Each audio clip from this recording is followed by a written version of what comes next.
let's see some awesomeness from Becky Mickletz. Thank you all. The suspense is building. First of all, we're going to do a quick volume check. Can the back hear me? Hi. Oh, that's why I brought all the liquids, because I'm going to have to scream. Good morning, everyone. First of all, I didn't want to start my morning off crying. Jesus Christ, Connor, that was a lot. I love him so much. If at any point you can't hear me, just give me a little shout, okay? More? Oh, okay, thank you. I was like, no, a thumbs up looks a lot like up. Okay. I brought my bag with me. I started you guys off with a heavier hitting question this morning, very open to interpretation, a little bit of fun we could have with it, humor, hopefully that's the way I like to go with it, a little more serious, a little more emotional. But the other part of that is that, when it comes to a bag, number one, that answer of the weight that's going in it can be different for everyone, but the vessel itself can also be different. So some of you may have thought immediately of like, oh, my favorite hiking bag. You may have thought of your purse, your fanny pack, your work bag, whatever it may be. For today's talk, I want you to think of this bad boy right here. Feel the weight of the straps, putting it on, putting all the weight into it, whatever it may be this morning. Oddly enough, mine really is packed. I was like, oh, shit, this is kind of comical. But this is the bag I want us to think about today as we're moving forward.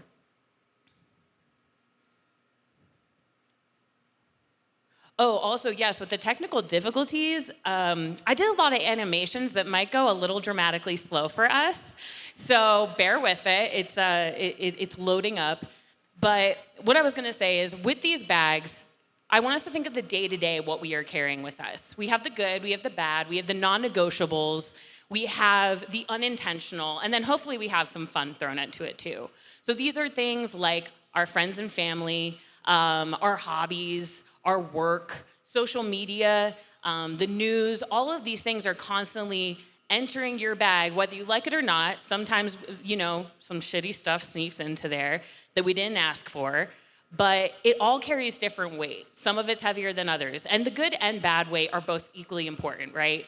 Because not all weight, that can have a negative connotation, I think, sometimes, but not all weight is bad. Sometimes the weight is grounding us. Sometimes the weight is anchoring us when we feel like we're kind of floating and flailing along in life. So all of it's equally important, right? And I know if you're here and you have like family too, you're like, I have to carry their bags too, Beck. And I'm like, I hear you. That's why that's part of the unintentional sometimes, even though you know it's what you're signing up for, right?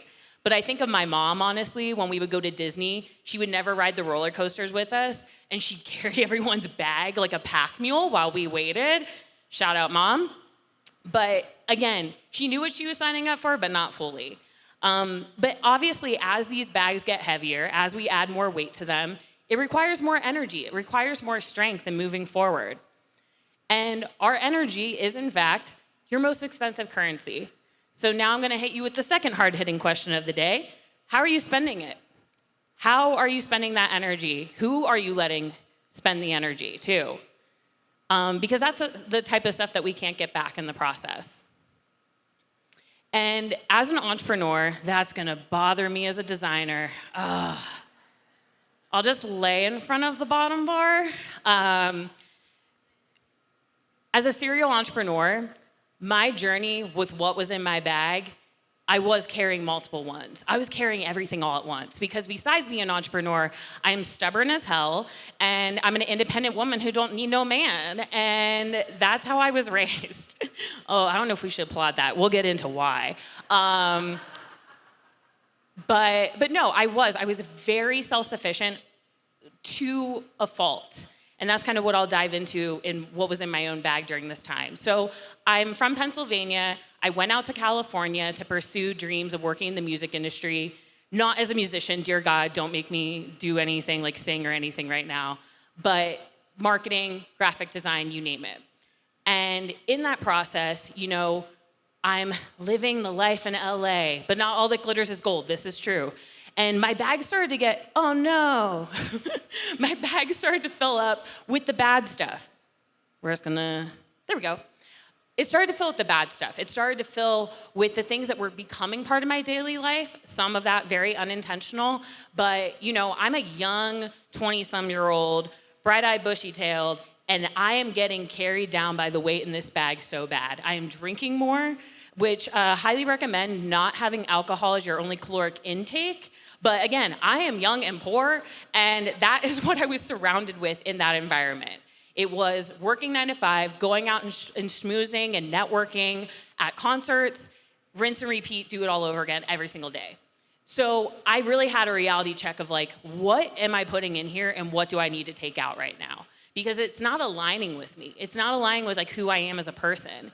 And I saw the domino effect of that too. The more alcohol I'm drinking, the more weight I'm gaining, the more negative self-talk I'm having about myself.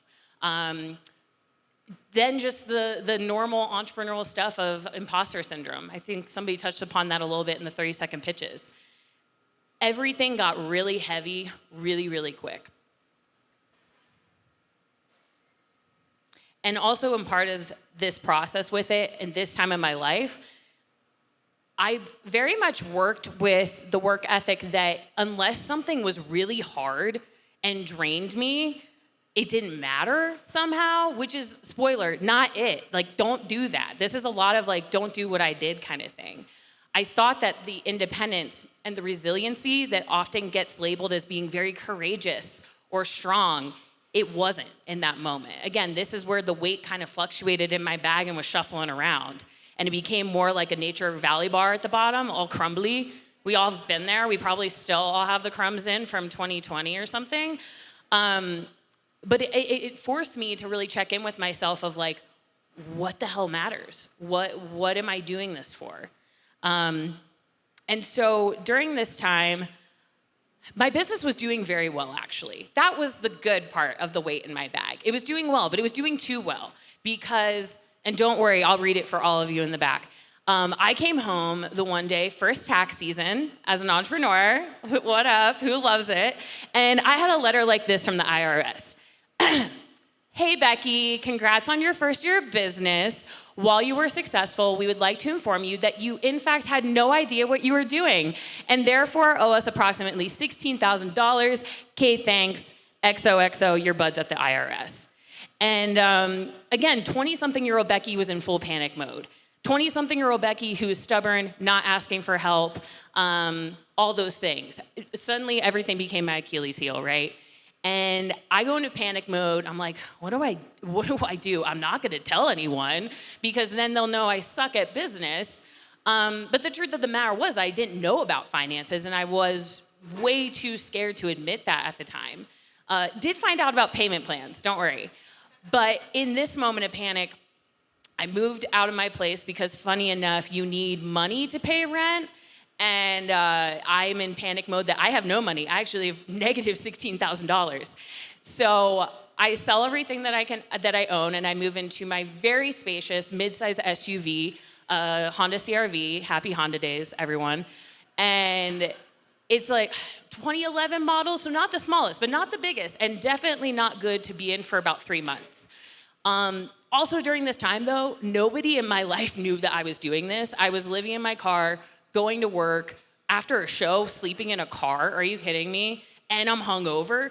The worst possible solution. There's no cool car camping gear at this time. This is like me, myself, and I, and all my shit.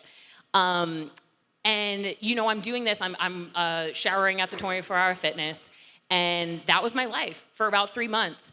And even to this day, there's some of my friends in this room that don't know this. So surprise, this is this is a really fun party for you.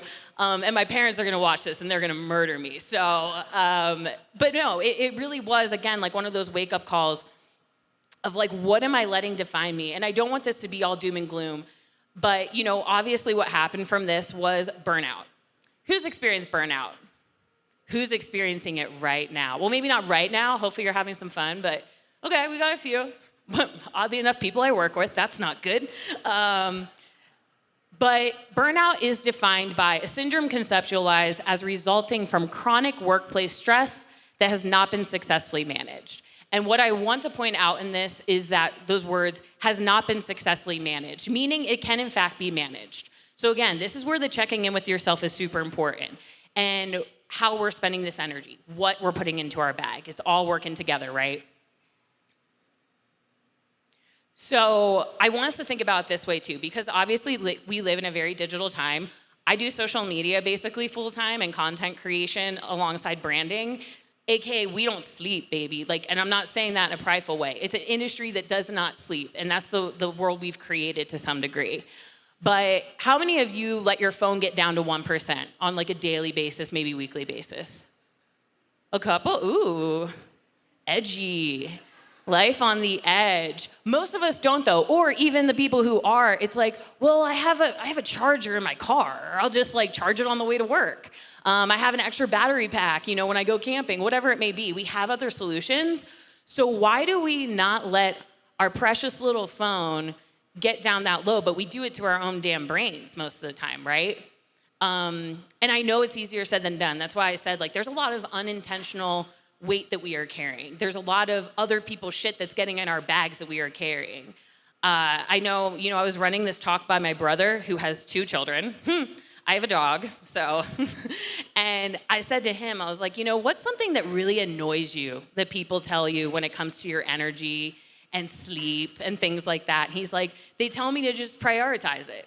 And he's like, I don't get to. I have 2 kids. I was like, that's exactly what I don't want to tell you guys to do then.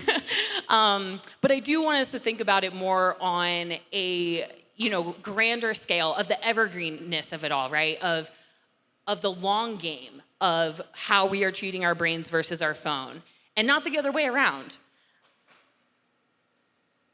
So, cue the inspirational quote that's about to drop on the screen that everyone's gonna wanna take a picture of.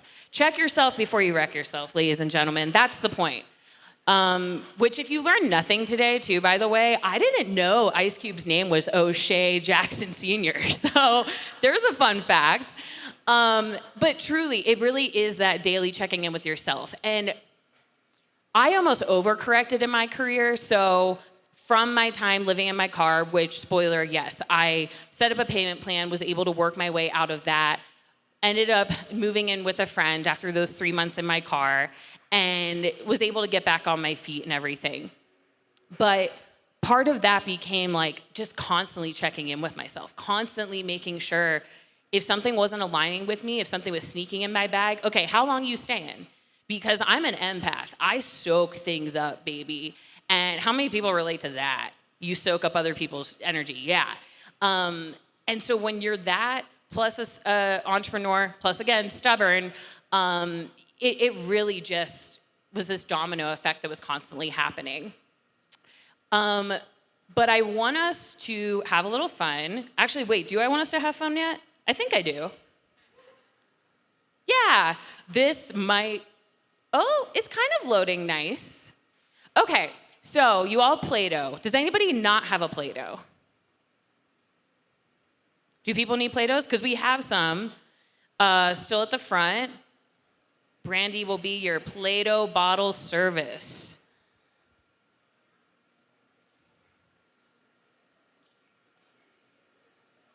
You can all Venmo me $5 for those Play-Dohs. I'm just kidding. That's your free gift. You got free delicious food from Connor and free Play-Doh.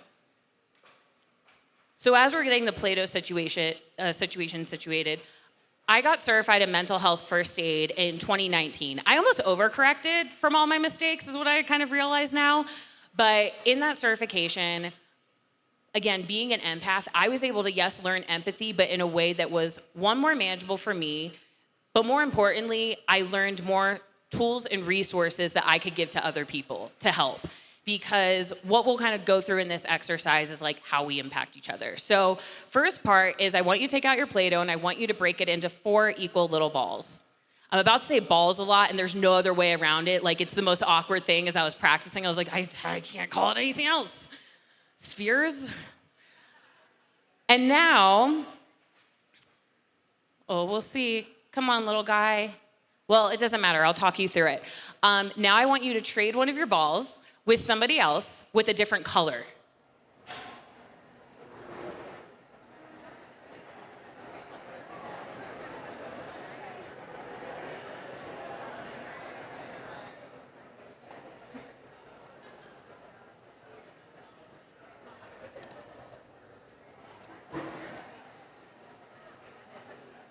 Okay.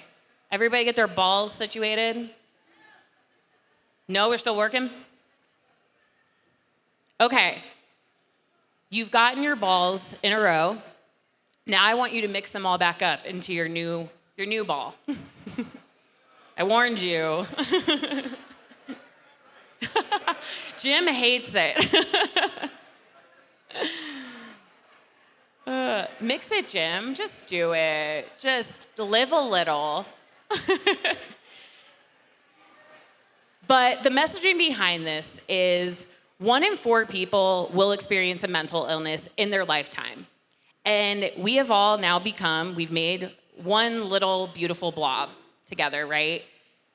Chances are you've experienced somebody in this room this morning that is dealing with a mental illness, whether that's depression, anxiety, bipolar, whatever it may be. There's a laundry list. But part of this message of why I'm doing this today, we should mix the blob. There we go. Maybe dramatic. But part of the reason I'm doing this is, number one, you now have a free stress ball. I truly have a Play-Doh in my car that I keep when I'm feeling anxious, heading to a meeting, stressed in traffic. Free stress ball for all of you today. But yes, a reminder that like you're brushing shoulders with people. You are now becoming the people around you and the energy around you. So third message from that, maybe fourth, be nice to each other. You don't know what other people are going through. And also, you're not alone. We're on the blob together, baby. Did that actually do anything? It's fine. You did it in real life. Who needs computers? Okay. Lastly, I want us to think about, you came in with this bag. You're putting things in it as I'm going through this talk. It's getting heavy. Now, you get a brand new bag. You get to start fresh. What are you taking with you in it? What are the things from the beginning of the talk that got to make it in it besides your brand new Play-Doh? What are the things that maybe you didn't think were negotiable and now you're kind of like, you know what, maybe they are. The weight that you're now carrying in this new bag, I hope is a little bit lighter. I hope it's a little more balanced for you. The other thing I want us to ask, I keep forgetting about this clicker, so sorry. So what's going in your new bag? But more importantly, when can you put the bag down? When can you take a break? And when do you need help carrying it? And again, don't do what I did of the resiliency badge of not asking for help. When can you ask others to help carry your bag? Because I'll tell you this much, that the second I started letting other people help me carry my bag, my life did get more vibrant. It brought the best people into it. Very vibrant people, Connor. It brought really, really great people. A lot of you are in this room, and I really appreciate it. But if you do not know where to start, I have a ton of resources. This is just the tipping point. I also have a free mental health download on my website, but these are some of my favorites that I've kind of compiled. Oh, get out of the frame. Hold on. I saw the cameras go up. I'm like a deer. You'll also get this after the talk, so if you can't see it or aren't able to grab a picture of it. But it includes a little bit for everyone. I also, I try and cater to people who may have children. A lot of different things going on, not just for entrepreneurs, not just for creatives, but a little bit of everything. So, thank you.